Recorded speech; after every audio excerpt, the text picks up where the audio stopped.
Ao fim do jogo, a torcida do Flamengo já começou a esquentar o clima para a decisão da Copa do Brasil no próximo domingo, sem ser neste fim de semana, obviamente. No outro domingo se inicia a decisão da Copa do Brasil, o jogo de ida é no Maracanã. A torcida do Flamengo cantou "Acabou o amor". Isso aqui vai virar um inferno, em referência ao jogo de 2022. O Flamengo virou sobre o Atlético Mineiro nas oitavas de final da Copa do Brasil. Aquele jogo do inferno, o Gabigol falava. Então o clima já esquenta para a decisão da Copa do Brasil. Mas antes o Flamengo enfrenta o Internacional no meio de semana, no Beira-Rio, fora de casa, jogo atrasado do Campeonato Brasileiro. Já o Juventude, no próximo fim de semana, no outro sábado, encara o Fortaleza dentro de casa, em Caxias do Sul. Números de Gabigol, que voltou a marcar, olha aí. Números do atacante rubro-negro contra o Juventude e rankings enquanto esteve em campo. 1 gol, 2 chances criadas, 3 finalizações, liderando esses 3 quesitos. 2 finalizações certas, aí fica em segundo e também lidera ações na área rival. Teve 9 ações na área rival, o Gabigol, que não marcava desde o dia 20 de julho. Gol do Gabigol, vitória rubro-negra, derrota do Juventude, que anunciou aí nas suas redes sociais a saída, a demissão do técnico Jair Ventura. O Esporte Clube Juventude, por meio de seu departamento de futebol, confirma a saída de Jair Ventura do comando da equipe principal. Além do treinador, deixam o clube os auxiliares Emílio Faro e Antônio Macedo. E aí eles lembram que o Jair chegou em julho deste ano, na sua segunda passagem pelo Verdão. Pelo comprometimento, sempre tem aquele agradecimento, né? E profissionalismo ao longo do trabalho, o Esporte Clube Juventude deseja sucesso a Jair Ventura na sequência de sua carreira. Portanto, está aí a saída do Jair Ventura do comando do Juventude. Michael, que abriu o caminho aí dessa vitória rubro-negra, falou depois do jogo. Vamos acompanhar. Então, a lesão ela é sempre ruim, né? Não estava acostumado a ter lesão. Acho que tive uma lesão até então, agora é segunda. Não é fácil, é chato. Você tem que se dedicar mais, tem que trabalhar mais, tem que fazer muito mais trabalho de força, né? Mas tudo bem, eu posso fazer aquilo que está no meu alcance. O que está no meu alcance? Trabalhar, se dedicar, ter uma tranquilidade de saber que a lesão não faz parte daquilo que eu quero, mas é aquilo que veio a acontecer, e ter uma tranquilidade mental para que você possa debater com você mesmo. Calma, esse é um processo, isso vai passar, nem tanta alegria é para sempre, nem tanta tristeza é para sempre, sabe? Como as vitórias e derrotas, elas vão oscilando. Então, fui muito abençoado por ter pessoas ao meu lado, sabe? Por ter também um staff do Flamengo também ao meu lado, sabe? O meu pessoal. Então, trabalhei, me dediquei para estar aqui agora, para dar o meu melhor em prol do Flamengo, para dar o meu melhor em prol do grupo, para tentar ajudar da maneira que eu puder, sem querer ser melhor que ninguém, mas dando o que eu tenho de melhor para contribuir com o meu grupo. Então, fico muito feliz por ter ajudado e por estar ajudando aí. Esse resultado aí do Criciúma, ele é muito bom para o Flamengo e para o Internacional, né? Que são os times que estão ali disputando aquela 4ª vaga do G4, né? O Flamengo está ali, o Internacional está chegando, então o campeonato, né, é uma loucura. Olha aqui, você acha que a expulsão do Nenê foi exagerada? Ário, é o seguinte, se ele foi expulso, é porque ele falou alguma coisa para o juiz, né? Ele não ia ser expulso com 3 minutos em campo se não tivesse falado alguma coisa para o juiz que o juiz não gostou. E na hora da transmissão, o pessoal que estava trabalhando fez a leitura labial e o árbitro disse: olha, você me ofendeu. Ele falou alguma coisa. Então eu espero para ver o que vai sair na súmula, mas eu imagino que o cara não vai expulsar o Nenê porque olhou para o Nenê e não gosta dele e vai expulsar o Nenê. Aconteceu alguma coisa ali. Pelo menos é o que eu acho. Poderia ter sido mais fácil a vitória do Flamengo sobre o Juventude se o time não cometesse alguns erros recorrentes e que se repetem com diferentes treinadores. Primeiro, depois de fazer um bom começo e abrir o placar, pressionando a saída de bola da equipe gaúcha, o erro de Gerson, que ao invés de finalizar, tentou um passe para Gabriel e o goleiro, também Gabriel do Juventude, interceptou o cruzamento, iniciando a jogada do gol de Gilberto, que já havia levado perigo numa jogada anterior em rápida transição ofensiva. Vem o segundo tempo, depois desse empate parcial em um gol para cada lado, e o Flamengo tem um presente. Um erro bizarro da arbitragem, que marcou também 2 pênaltis bizarros para o Palmeiras, um também que não tem o menor sentido contra o Fluminense a favor do Vitória. Enfim, marcou pênalti, que não houve no Gerson, o Flamengo faz 2-1. A partir daí as coisas ficam mais fáceis, o Juventude sai para o jogo, o Flamengo chega a um terceiro gol, tem o quarto gol mal anulado, do Ayrton Lucas, não vi falta alguma do lateral do Flamengo naquele lance, mas enfim, essa é a arbitragem brasileira. Aí sofre um gol num erro do goleiro Rossi, que foi o chamado goleiro mão de alface, né? Depois chega mais um gol com Plata, fecha a conta, já com um homem a mais, depois de uma expulsão do Nenê, que é o zero e vencer, reclamar da arbitragem, parece que passou do ponto dessa vez e tomou um cartão vermelho, e assim o Flamengo vence a partida e encosta até, de certa forma, fica mais próximo, digamos assim, encostar um pouco demais, mas com um jogo a menos, tem a chance de encostar nos líderes. O Palmeiras tropeçou e pode o Flamengo se aproximar dos ponteiros do campeonato. Mas para isso tem que levar a sério o Campeonato Brasileiro. Mas não parece ser isso que está em pauta, não. Mais uma vez, a Copa do Brasil é a clara prioridade rubro-negra. Quarta-feira tem um jogo atrasado contra o Inter pela Série A e no domingo enfrenta o Atlético Mineiro. Detalhe, o Galo também tem jogo decisivo. Vai jogar inteiro, claro, terça-feira na Argentina contra o River Plate, valendo vaga na final da Libertadores. Por que não o Flamengo poderia dar importância a esse jogo de quarta-feira, buscando se aproximar dos líderes, quem sabe, para numa eventual reviravolta na tabela sonhar com o título brasileiro? Mas a tendência é, mais uma vez, o Flamengo desprezar qualquer possibilidade de brigar pela Série A. O negócio desse Flamengo aí, do Rodolfo Landim, do Marcos Braz, com qualquer treinador, é brigar pelas Copas. Eu vou fazer uma análise dos 2 tempos do Flamengo aí, depois a gente faz uma análise individual de atuação de alguns jogadores que me chamaram a atenção, tanto de maneira positiva quanto de maneira negativa. No primeiro tempo, o Flamengo foi melhor grande parte da partida, dos 45 minutos iniciais. Foi uma postura que muita gente já imaginava, o Flamengo tentando ter mais a posse de bola, fazendo uma marcação sob pressão, uma intensidade muito alta, um estilo de jogo que a gente já conhece do técnico Felipe Luiz, e diante do Juventude não foi diferente. Até porque o Juventude veio com a estratégia de se defender e sair na boa, ou seja, tentar achar o gol em erro do Flamengo. Pois bem, o Flamengo conseguiu abrir o placar ainda no primeiro tempo, um placar de 1-0. E, rapaz, estou vendo aqui agora o Vitória fez gol em cima do Fluminense, resultado horrível para o Fluminense.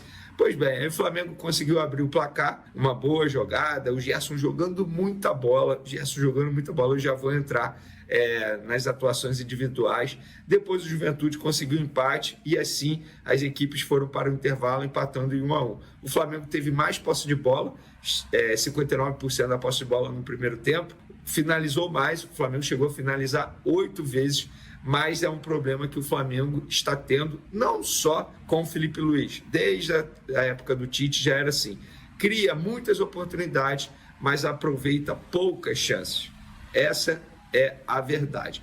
No segundo tempo, o técnico Felipe Luiz manteve o time, o Flamengo conseguiu fazer 2-1, depois chegou ao terceiro gol, 3-1, mas logo depois sofreu um gol do Juventude, e aí ficou aquela apreensão, como que seria o Flamengo, se o Flamengo iria sentir o golpe, mas depois de ter feito o segundo gol, o Juventude acabou perdendo um jogador acabou sendo expulso, que foi o Nenê, com 4 minutos em campo, acho que ele falou alguma coisa ali pro árbitro, e o árbitro deu um cartão vermelho para ele, ou seja, o Nenê prejudicou muito o Juventude.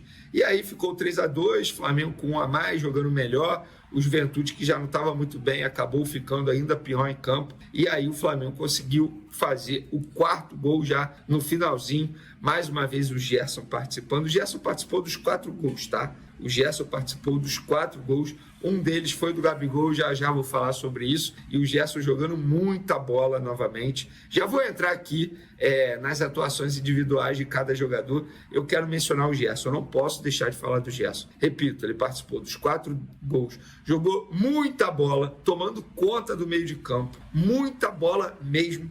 O que me chama a atenção é a parte física do Gerson.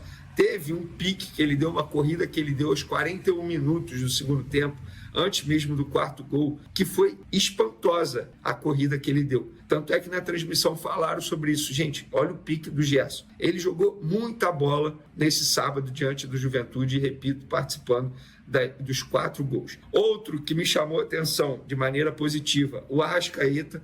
Eu acho que ele teve uma boa movimentação. Fisicamente ele se mostrou melhor do que nos outros jogos. Ainda longe de ser aquele Arrascaeta que a gente já conhece, tá? Longe de ser o Arrascaeta que a gente já conhece. Mas, querendo ou não, ele mostrou uma evolução no meio de campo do Flamengo. Acho que ele fez uma boa partida. Outro que jogou bem, o Wesley, para mim, fez uma baita partida. E, repito, é um jogador que cresceu tecnicamente, taticamente e fisicamente. Ele vem de 6 jogos como titular e os 6 jogos ele foi bem. O torcedor do Flamengo precisa enxergar dessa maneira. Aquele que criticava o Wesley, e sem nenhum problema criticar, tá, gente? Não tem nenhum problema você criticar, até porque as críticas eram justas. Ele estava jogando muito mal, mas aí ele vem crescendo. Quando começou na Copa América ele já vinha jogado bem. Quando começou a possibilidade de ele ser vendido à Atalanta, ele já estava numa evolução e agora ele está jogando muita bola. Hoje, para mim, é titular absoluto na lateral direita do Flamengo. Quem me chamou a atenção de maneira negativa? O Gabigol. Embora ele tenha feito um gol de pênalti, tenha botado um ponto final no jejum dele de 14 partidas sem marcar, mas a atuação dele, no tempo que ele ficou em campo, ele foi substituído ali por volta dos 25 minutos do segundo tempo, foi uma atuação terrível fisicamente, taticamente, perdido em campo. Parece um jogador em fim de carreira. E eu falo isso com todo o respeito ao Gabigol, que eu considero um grande jogador. Não acho que desaprendeu, não acho que esqueceu de fazer gol, não acho isso. Agora, o que acontece com ele é algo que a comissão técnica do Flamengo, a diretoria do Flamengo, precisa avaliar. Eu acho que não vale a pena manter o Gabigol para a próxima temporada, ele jogando desse jeito. Gente, nem com minutagem ele conseguiu mostrar serviço com a camisa do Flamengo. O Gonzalo Plata, que entrou no lugar dele, entrou Gonzalo Plata e Alcaraz nos lugares de Michael e Gabigol. Gostei do Gonzalo Plata, inclusive ele foi o autor do 4º gol do Flamengo. Gostei muito da movimentação dele, entrou bem. Gostei do Michael, que fez o primeiro gol do Flamengo no duelo com o Juventude. Michael, inclusive, vai ser o substituto do Bruno Henrique no primeiro jogo da final da Copa do Brasil. Gostei do Everton Araújo, que entrou na vaga do De La Cruz. Não gostei do Alcaraz, eu posso estar enganado, mas até o momento o Alcaraz não justificou o valor investido pela contratação dele. Então são jogadores que me chamaram a atenção de maneira positiva. O Ayrton Lucas fez uma má partida novamente, jogou muito mal. Gostei do Pulgar. De maneira geral, gostei muito do coletivo do Flamengo, mas se for destacar de maneira positiva atuações individuais, repito, o Wesley, Gerson jogaram muita bola nesse sábado contra o Juventude. Eu já ia esquecendo dele, Léo Ortiz. A saída de bola com o Léo Ortiz na zaga é outro nível. Vene, então você é a favor do Fabrício Bruno na reserva? Não, eu sou a favor do Fabrício Bruno ao lado do Léo Ortiz. O Léo Pereira não fez uma boa partida, inclusive. Inclusive, o primeiro gol do Juventude tem falha dele, na minha opinião, na minha visão. Não sei o que vocês pensam. Então, e o Flamengo, inclusive, uma curiosidade, não fazia 4 gols em um jogo desde o dia 3 de julho, naquela vitória em cima do Atlético Mineiro, quando venceu por 4-2. E hoje faz o mesmo resultado diante do Juventude. Gostei demais da postura do Flamengo ofensiva. Tá pronto para pegar o Atlético Mineiro? Calma, ainda é cedo para cravar isso. Tem mais um jogo antes do duelo com o Atlético Mineiro, que será contra o Internacional no próximo dia 31, ou seja, quinta-feira que vem. Pois é, Flamengo 4, Juventude 2. Poderia ter sido uma goleada maior e um placar mais folgado, sem levar 2 gols, né? Levou um gol num contra-ataque que a defesa estava toda lá na frente. Sim, é verdade que a gente sabe que quando se joga assim, você corre mais riscos. Sim, o Felipe Luiz já tinha dito que é um risco que ele admite correr, mas é sempre bom tentar evitar, né? E no segundo gol do Juventude, vamos e convenhamos, foi um frangaço do Rossi. Um frangaço. O Rossi que vinha bem nos últimos jogos, mas aquela bola, com as mãos para cima, a bola bater na mão dele e entrar, é a chamada mão de alface. Um goleiro da categoria do Rossi não pode, simplesmente não pode tomar aquele gol. Queria que vocês me dissessem quais foi para vocês o gol mais bonito do jogo? Michael, Gabriel, Arrascaeta ou Plata? Eu queria que vocês, nessa enquete, levassem em consideração não apenas o chute final, mas a jogada como um todo. Claro que o gol do Gabriel é um gol de pênalti. O que você pode levar em consideração é a jogada de entrada do Gerson, né? Que acaba levando um chambão dentro da área. Confesso a você que eu achei o pênalti meio mandrake, mas não interessa. Foi pênalti e o Gabriel, enfim, quebrou um jejum, que era o mais longo da sua carreira já, né? E ele bateu bem o pênalti e fez o gol do Flamengo. Então eu coloquei as 3 opções lá. Qual foi o gol que para você foi o mais bonito? Michael, uma boa jogada, uma jogada que acaba nos pés do Arrascaeta, que chuta, que o goleiro defende, que o Michael domina, traz para dentro e acaba batendo no canto direito do goleiro, no canto esquerdo dele, que estava na frente. O do Gabriel ou do Plata, que tem várias situações, né? O Alcaraz dá um lançamento lindo para o Gerson. O Gerson, que, como digo na manchete da capa do jornal, foi um monstro, mais uma vez. E aí ele toca para o Plata, que muito espertamente dá um toquinho e tira a bola do goleiro. MP, o Flamengo é outro time, mas o goleiro mão de alface está me preocupando. Pois é, concordo, quer dizer, não estava preocupando, né? Esse frango de hoje é que foi preocupante, eu concordo com você. Mas o Rossi vinha bem, chegou a pegar pênalti, tudo, né? Mas, de fato, esse tipo de gol não pode levar. Mas é bom a gente recordar. E esse jogo, a gente hoje teve 2 péssimas notícias, né?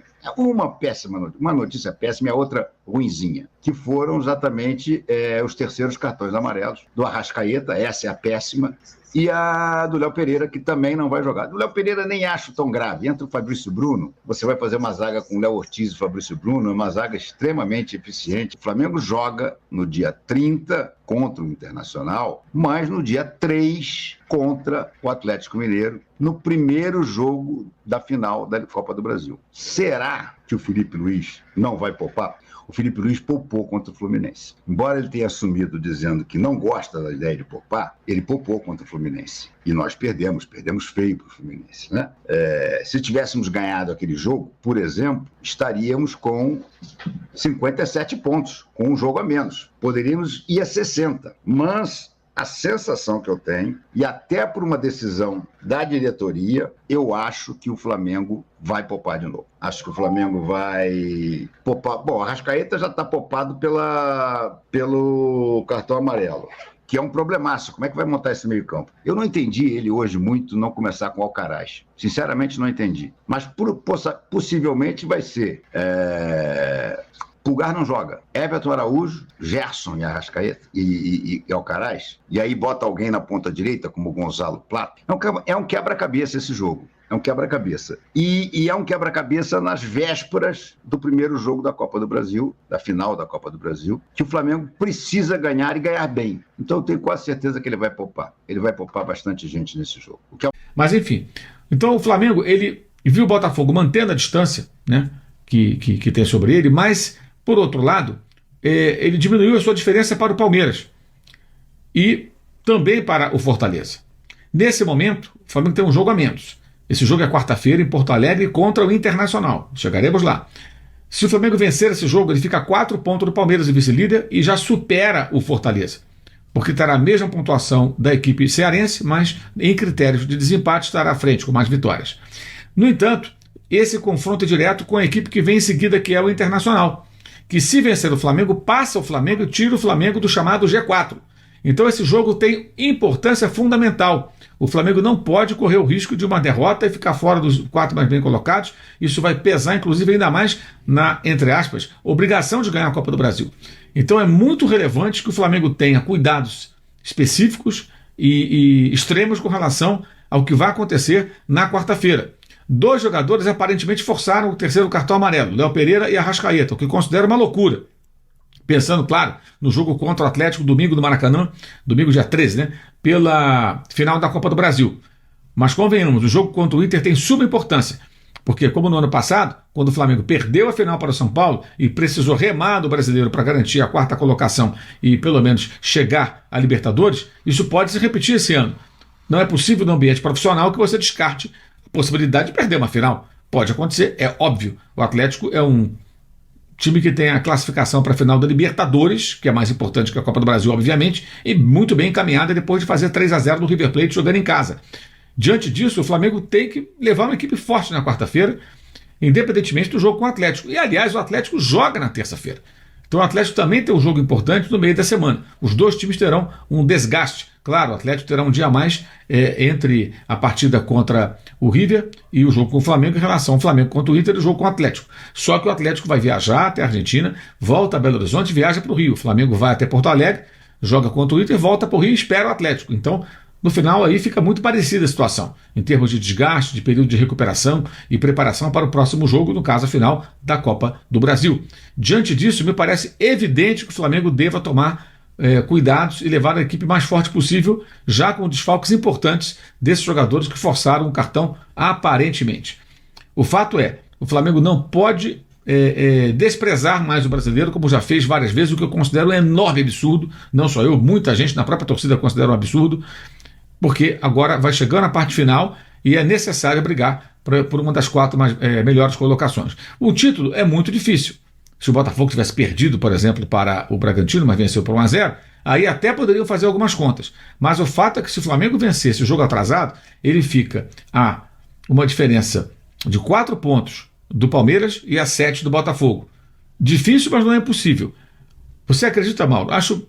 Acho que ninguém deve entrar no modo ilusão na torcida do Flamengo achando que vai brigar pelo título brasileiro. Mas é obrigação dos jogadores lutar pela melhor colocação possível sempre. E não tem desculpa que tem final para poder poupar outra vez. Já foram eliminados da Copa Libertadores, já tiveram semanas mais livres em função disso, como a semana que passou, que teve até churrasco, né? No dia em que deveriam estar enfrentando o Botafogo na semifinal, como foram eliminados pelo Peñarol, que foi massacrado pelos botafoguenses, o Flamengo fez churrasco de confraternização dos seus jogadores, comissão técnica, beleza. Então não tem essa desculpinha, não. O Flamengo tem que correr atrás, tem que remar, tem que se preparar para esse jogo importante contra o Internacional. São 2 compromissos extremamente importantes. Confronto direto com o Inter por uma vaga na Libertadores, pelo menos é o que aponta esse momento, e depois a primeira partida pela final da Copa do Brasil com o Atlético Mineiro do Maracanã. É isso aí, nação rubro-negra! Que vitória foi essa do Flamengo? Vitória espetacular. A mídia esportiva está rasgando elogios e temos que bater, bater palma para esse time. Esse time vem jogando muita bola. Vem desempenhando um baita futebol. Esse time aí, nós temos que parabenizar. O que esses caras estão fazendo no Flamengo é algo espetacular. Que vitória, que vitória. 4-2 ficou pouco para o Juventude. Poderíamos ter feito um placar muito melhor, né? Mas tudo bem. O Flamengo tem que chegar no último terço, tem que saber finalizar da melhor maneira possível. Não podemos deixar o adversário criar sequer oportunidades. Eu tô muito feliz que o Flamengo continue nessa pegada, né? Eu quero saber de vocês, para vocês, quem foi o craque da partida. Deixa aqui nos comentários pra gente estar debatendo sobre esse grande assunto. Conto com o apoio de todos vocês. Vamos pra cima, Mengão. Se inscreva no canal, deixa o like, que a qualquer momento estarei de volta atualizando vocês sobre as principais notícias do Mengão. Não deixe para depois, belezinha? Então é isso, galera. Quero saber a opinião de todos vocês. Vamos estar debatendo sobre esse grande assunto. Eu tô indo nessa. Fiquem com Deus!